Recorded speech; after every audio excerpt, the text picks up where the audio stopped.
Bonjour à toutes et à tous, c'est RLV le Bruce, encore une fois seul, puisque voilà, et aujourd'hui nous allons apprendre à faire une mousse mocha, voilà, accompagné bien sûr de mon fidèle caméraman, qui dit bonjour à travers la caméra, voilà, un homme sympathique.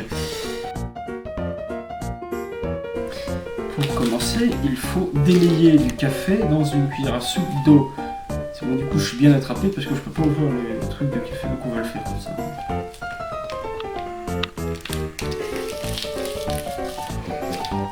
Mais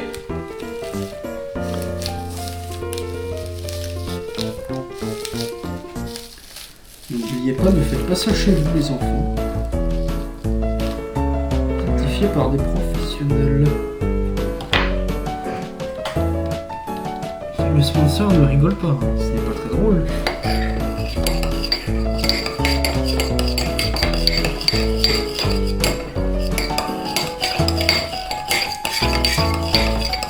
Voilà.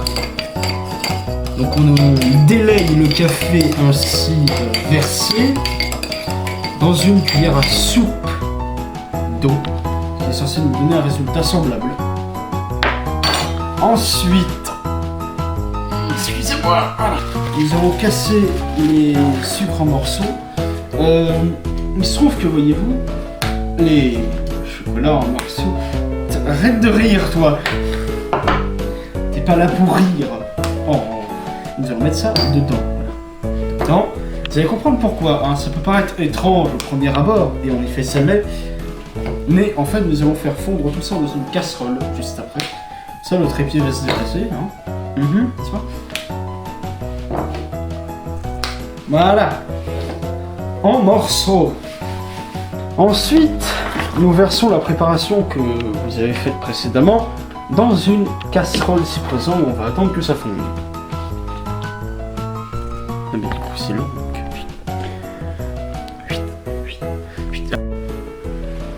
Comme vous pouvez le constater, ça cuit. Ça cuit de manière tout à fait convenable. Alors, il faut quand même brasser le mélange quand ça fond, parce que sinon ça colle au fond, justement. C'est-à-dire que quand ça fond, ça colle au fond. Bien, le mélange ainsi fondu, de préférence faut le lisser, mais je ne le fais pas. Hein. Hier j'ai fait une recette test, si vous voulez, et je n'ai rien fait lisser du tout. C'est une bonne raison que je m'en bats les clémentines.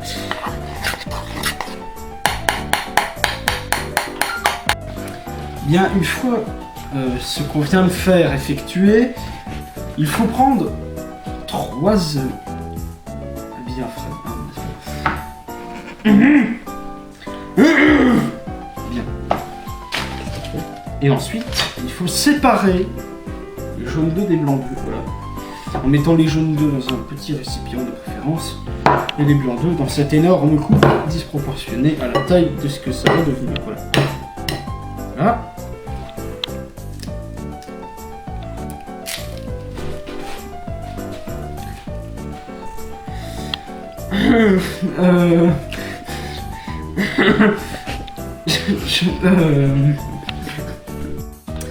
Bien, après l'échec monumental de ce que vous venez de voir, j'ai donc décidé de changer de saladier. Et comme on ne fait pas de gaspillage dans notre émission, j'ai décidé de garder l'œuf ainsi créé pour me faire un œuf au plat ce midi. Voilà. Et on verra la préparation de l'œuf au plat, bien sûr, de l'œuf au plat. Tu m'auras pas comme ça, toi. Ah, nous y voici. Notre coquille est trop petite, j'ai peur qu'un jour elle cède. J'espère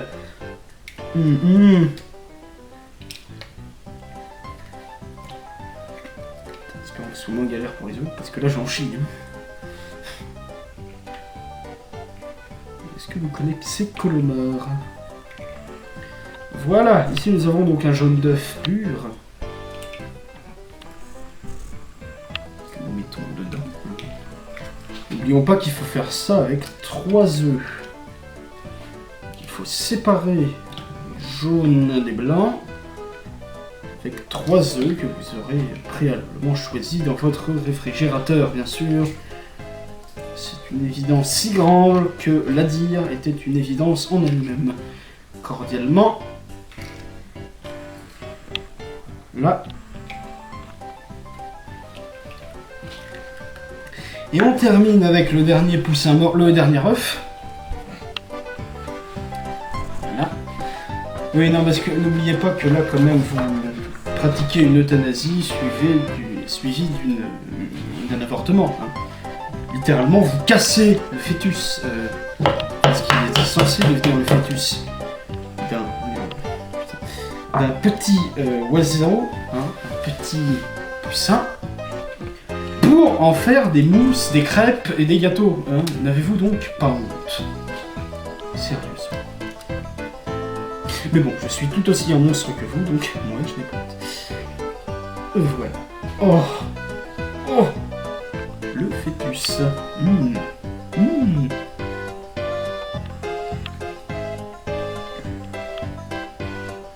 Après, si ça peut vous rassurer, le poussin est déjà mort à ce stade-là, donc il ne vous entendra pas le bouffer. Ça passe.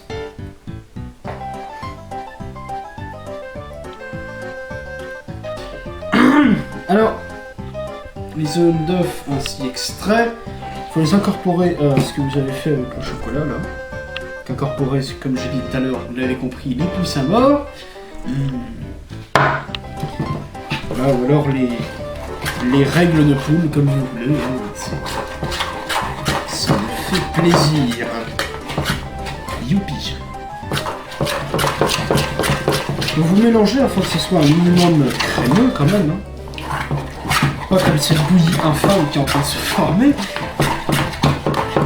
Donc quoi que je puis vous dire que ça sent rudement bon, hein, n'est-ce pas très cher? Je parle à toi, caméraman. Oui, d'accord. Il a dit oui, je l'ai vu. Qu'il est crédule. Voilà, donc c'est censé donner un truc comme ceci.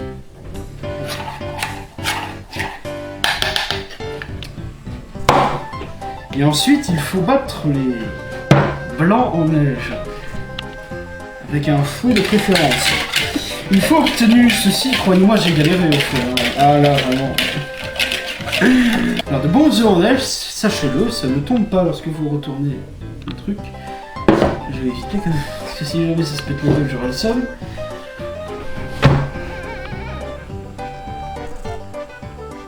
Ah. Il faut mettre une pincée de sel. Donc on va mettre une pincée de sel aussi, puis on va un petit peu mettre également.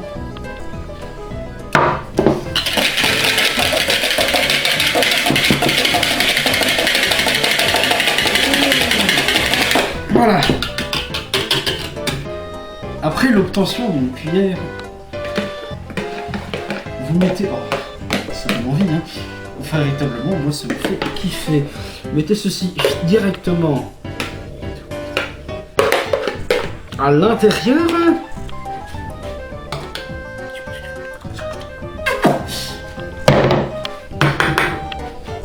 Et vous mélangez.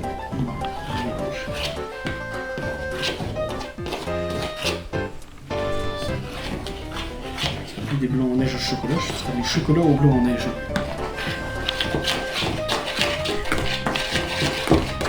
Ah non. Ah.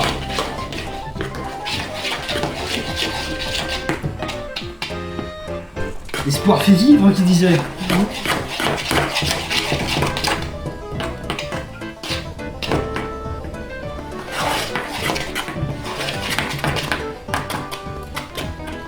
Ah, voilà qui devrait ressembler déjà un petit peu plus à une mousse.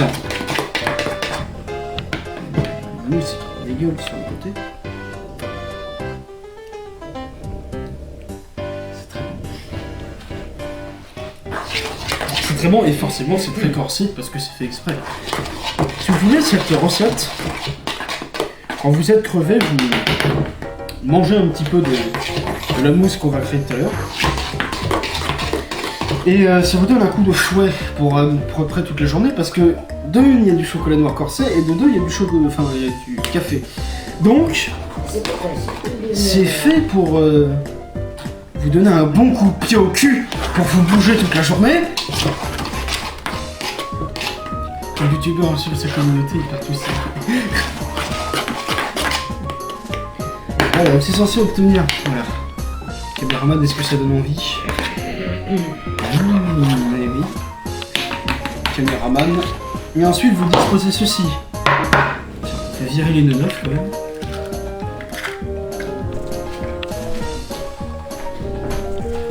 Comment ça, je peux réviser? Qui c'est qui dit? Et nous allons répartir ceci dans des petites verrines ainsi disposées. Et voilà.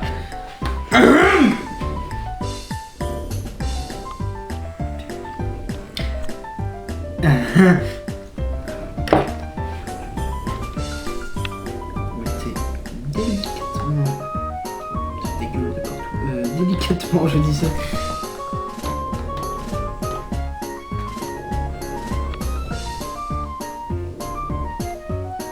C'est vrai, ça risque pas de tomber, je suis con. Excusez-moi. Vous savez, hein, les débuts, les prémices. Putain, tu vas tomber! Excusez-moi. Tu vas faire ça à la petite cuillère, c'est mieux. Du pied dessus. Le but, c'est vraiment que le verre soit rempli de votre mixture, de ce que vous êtes fait chier à faire. Moi, de mon côté, c'était pas de la tarte. Et non. C'était plutôt de la mousse, mais pas de la tarte. Qu'est-ce que je fais de ma vie? Enfin bon.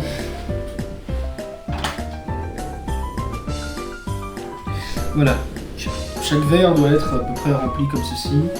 Sans les trucs dégueulasses sur les côtés, bien entendu, que je m'apprête à essuyer pour que ça fasse plus joli à la fin de la vidéo. Ne nous mentons pas, oui, dans un moment.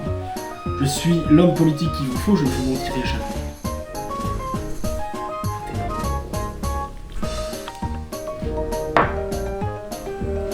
Comme ceci. Et vous faites pareil avec chacun des verres qui vont... Alors, pas forcément dans ces verres-là, hein. Vous pouvez aussi les faire dans des grands verres classiques. Mais là, je les mets là pour que ça présente mieux, bien sûr. Parce que sinon, vous avez pu le faire dans un, mettons, un verre à pied, ou... Je sais pas, une folie, un verre à bière, pourquoi pas, hein? Enfin, que la préparation n'en soit que mieux. Bien sûr, si vous voulez faire des... plus de mousse, il vous suffit, bien sûr, de doubler les dosages. Enfin, de pouvoir faire de bonnes mousses, voilà. Bien. Après avoir obtenu ceci, voilà, vous avez versé donc préalablement soit des petites coupelles comme ça, soit dans des verres plus classiques, ce que je vous y autorise. Vous mettez ces verres au frigo pendant 3 heures minimum, afin que cela fasse un résultat probant.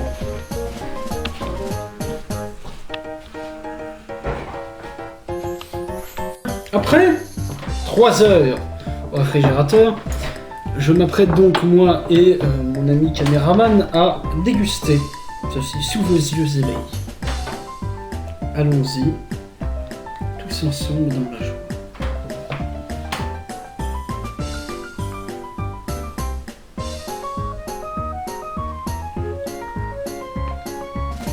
Bien, après test et dégustation, je trouve que c'est bon.